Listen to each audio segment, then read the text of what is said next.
Warahmatullahi wabarakatuh. Perkenalkan, nama saya Ryutanto Saputra dari Prodi S1 Keperawatan Sekolah Tinggi Ilmu Kesehatan Indonesia Maju. Di sini saya akan sedikit menjelaskan materi tentang yang pertama yaitu gangguan keseimbangan asam basa, yang kedua yaitu farmakologi dasar, yang ketiga yaitu penyembuhan luka, dan yang keempat adalah prinsip obat.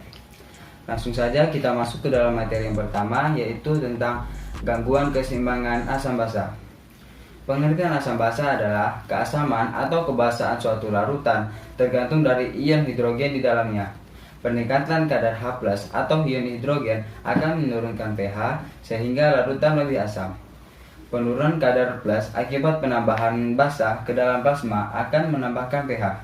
Asam atau asid adalah ion hidrogen atau donor proton. Suatu cairan disebut asam bila mampu melepaskan atau menyumbang H+. Yang contohnya yaitu HCl. HCl adalah gabungan antara H+ ditambah Cl. HCl adalah asam karena dapat memberikan H+. Basa adalah ion hidroksida atau asetor proton. Suatu cairan bersifat basa bila sanggup menerima H+. Selanjutnya yaitu faktor-faktor yang mempengaruhi asam basa. Faktor-faktor yang mempengaruhi asam basa yang pertama adalah pemberian asam melalui makanan. Yang kedua, penambahan secara endogen dari hasil metabolisme atau laktat. Yang ketiga, pengeluaran asam atau basa oleh ginjal dan usus. Yang keempat, pembentukan sel-sel yang besar oleh lambung. Selanjutnya yaitu ada macam-macam gangguan keseimbangan asam dan basa.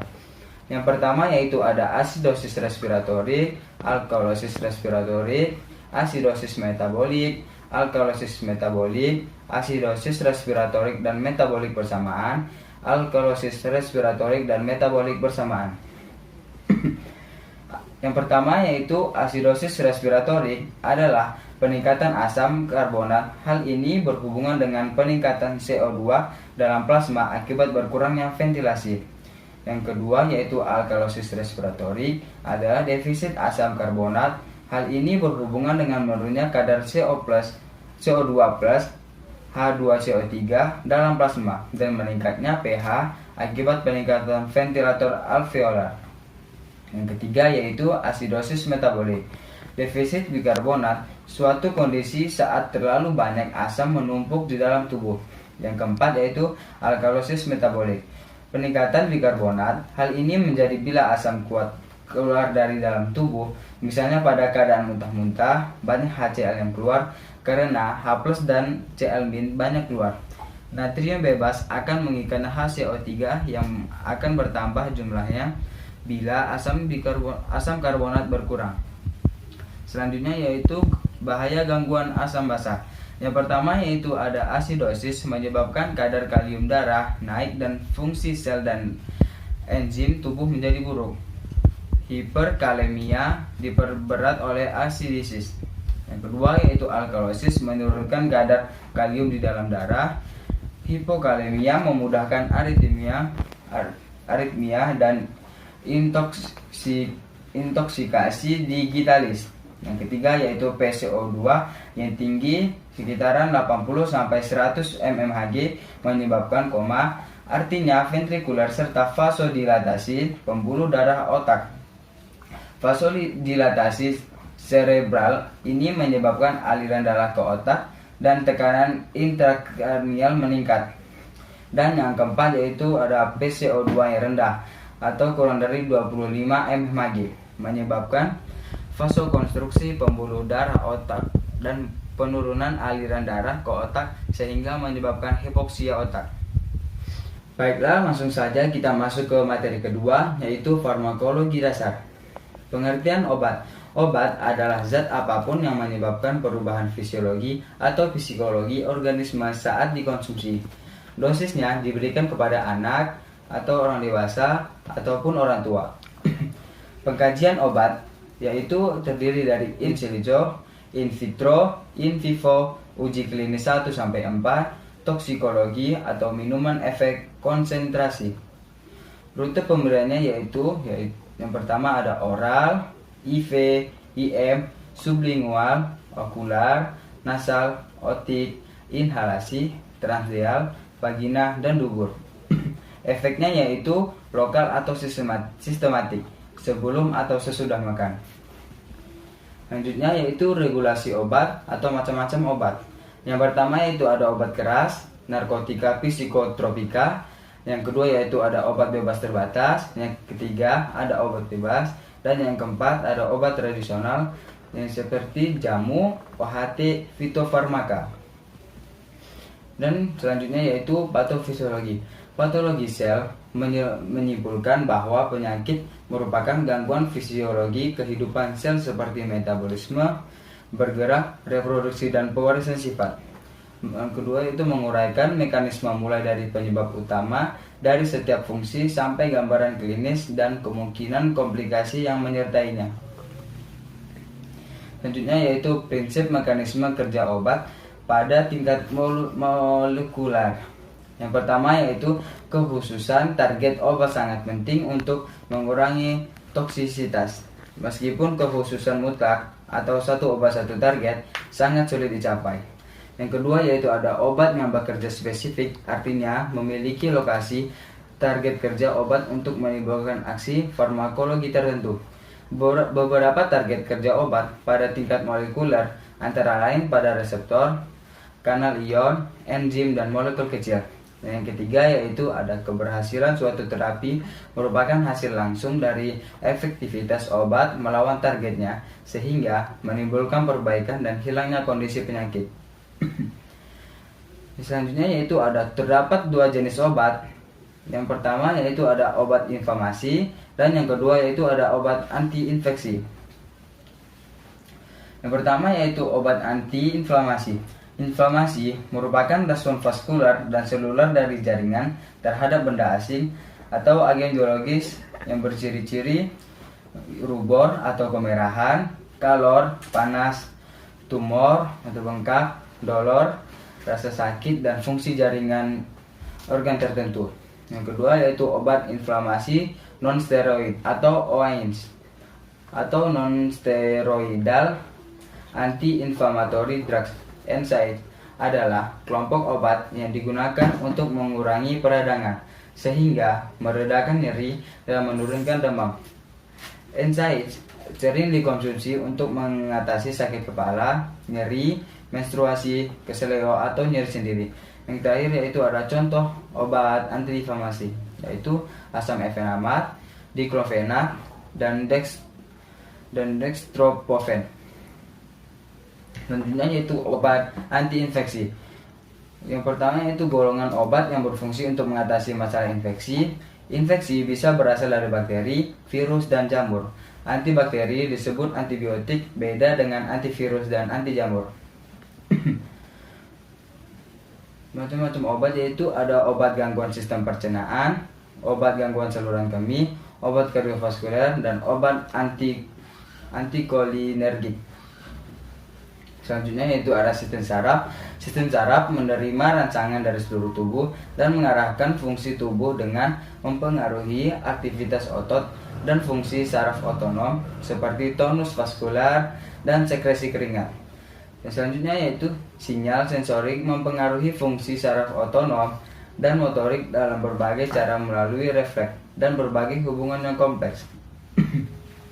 Dan selanjutnya sistem muskuloskeletal atau muskuloskeletal adalah sistem kompleks yang merupakan penunjang bentuk tubuh dan bertanggung jawab terhadap pergerakan yang melibatkan otot-otot dan kerangka tubuh, termasuk sendi, ligamen, tendon, dan saraf.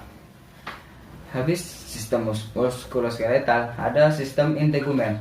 Sistem integumen adalah sistem organ yang membedakan atau memisahkan, melindungi, dan menginformasikan hewan terhadap lingkungan sekitarnya. Langsung saja kita masuk ke materi yang ketiga yaitu proses penyembuhan luka. Yang pertama-tama yaitu apa itu luka? Luka adalah rusaknya integritas sel, jaringan, atau organ yang disebabkan oleh berbagai jenis cedera. Jenis-jenis luka. Yang pertama yaitu ada luka superficial, adalah luka yang terjadi terbatas hanya pada lapisan dermis. Dan luka partial thickness adalah luka dengan kondisi hilangnya jaringan kulit pada lapisan epidermis dan lapisan dermis bagian atas. Selanjutnya yaitu luka partial thickness terbagi menjadi beberapa stadium, yaitu luka partial thickness pertama yaitu luka dengan kondisi hilangnya jaringan kulit pada lapisan epidermis dan lapisan dermis bagian atas. Yang kedua yaitu ada luka partial thickness stadium 2 atau lapisan epidermis hilang atau lecet sampai dermis bagian atas. Yang ketiga yaitu ada luka full thickness atau luka dengan kondisi jaringan kulit yang hilang pada lapisan epidermis, dermis, dan fascia dan otot. Luka full thickness terdiri dari dua stadium, yaitu yang pertama luka full thickness stadium 3 atau luka hingga subkutan rusak, dan yang kedua yaitu luka full thickness stadium 4 atau luka lapisan subtukan hingga otot tulang rusak. Selanjutnya yaitu ada faktor-faktor yang mempengaruhi penyembuhan luka. Faktor-faktor yang mempengaruhi penyembuhan luka terbagi menjadi 4. Yang pertama yaitu ada umur. Pasien dewasa dan anak-anak akan lebih mudah untuk sembuh lukanya dibanding pasien yang telah lanjut usia. Yang kedua ada nutrisi. Pasien sangat membutuhkan nutrisi yang cukup untuk kesembuhan lukanya seperti protein, vitamin C, dan vitamin A, serta mineral. Yang ketiga ada medikasi atau obat-obatan yang dikonsumsi pasien akan memperlambat proses penyembuhan luka. Dan yang keempat yaitu ada sistem kekebalan tubuh. Sistem kekebalan tubuh atau imunitas pasien sangat lemah, akan sangat berpengaruh terhadap kondisi luka. Selanjutnya yaitu proses penyembuhan luka. Proses penyembuhan luka terbagi menjadi 3. Yang pertama itu fase inflamasi, atau pada fase inflamasi ini terdapat respon vaskuler dan seluler yang bertujuan untuk menghentikan pendarahan dan membersihkan area luka dari benda asing. Sel-sel mati dan bakteri mempersiapkan dimulainya proses penyembuhan pada fase ini. Kerusakan pembuluh darah akan menyebabkan platelet keluar dari vaskuler. Yang kedua yaitu ada fase proliferasi atau proses kegiatan seluler. Yang penting pada fase ini adalah memperbaiki dan menyembuhkan luka ditandai dengan proliferasi sel. Dan yang ketiga yaitu ada fase maturasi, atau fase ini dimulai pada minggu ketiga setelah perlukaan dan berakhir kurang lebih dari 12 bulan. Tujuan dari fase maturasi adalah menyempurnakan terbentuknya jaringan baru menjadi jaringan penyembuhan yang kuat dan bermutu. Selanjutnya yaitu kita masuk pada materi yang keempat atau materi yang terakhir. Materi yang keempat adalah prinsip dan teknik pemberian obat secara oral, parental, topikal, dan inhalasi. Langsung saja, prinsip yang pertama yaitu per oral. Pemberian obat per oral adalah cara pemberian obat melalui mulut. Cara ini adalah cara paling umum dilakukan dengan tujuan mencegah, mengobati, mengurangi rasa sakit sesuai dengan efek terapi dari jenis obat. Keuntungannya adalah praktis, aman, dan ekonomis.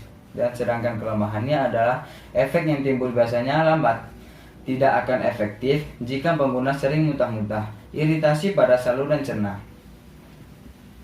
Jadi selanjutnya yaitu parental atau pemberian melalui suntikan. Pemberian obat parental adalah pemberian obat tanpa melalui mulut atau tanpa melalui saluran pencernaan, tetapi langsung ke pembuluh darah. Keuntungannya adalah efek timbul lebih cepat dan teratur, dapat diberikan kepada penderita yang tidak kooperatif, tidak sadar dan muntah-muntah, dan sangat berguna dalam keadaan emergensi. Tapi kelemahannya adalah dibutuhkan kondisi aseptis, menimbulkan rasa nyeri, tidak terekonomis. Pemberian obat dapat melalui intracucutan, subtucan, intramuskuler, dan intravena. Yang pertama yaitu intracutan. Intracutan adalah pemberian obat ke dalam lapisan dermal kulit tepat di bawah epidermis. Yang kedua yaitu subcutan adalah pemberian obat melalui suntikan ke arah bawah kulit, yaitu pada jaringan konektif atau lemak di bawah dermis. Yang ketiga yaitu intramuskuler adalah cara memasukkan obat ke dalam jaringan otot atau muskulus. Dan yang terakhir adalah intravena, adalah pemberian obat dengan cara memasukkan langsung ke dalam pembuluh darah vena sehingga obat langsung masuk ke dalam sirkulasi darah. Selanjutnya yaitu topikal, adalah pemberian obat yang cara pemberiannya bersifat lokal, misalnya tetes mata, salep, tetes telinga, dan lain-lain. Pemberian obat pada mata. Cara memberikan obat pada mata dengan tetes mata atau salep mata. Tetes mata diberikan untuk persiapan pemeriksaan struktur internal mata dengan cara mendilatasi pupil untuk pengukuran refraksi lensa dengan cara melemahkan otot lensa. Kemudian dapat juga digunakan untuk menghilangkan iritasi mata.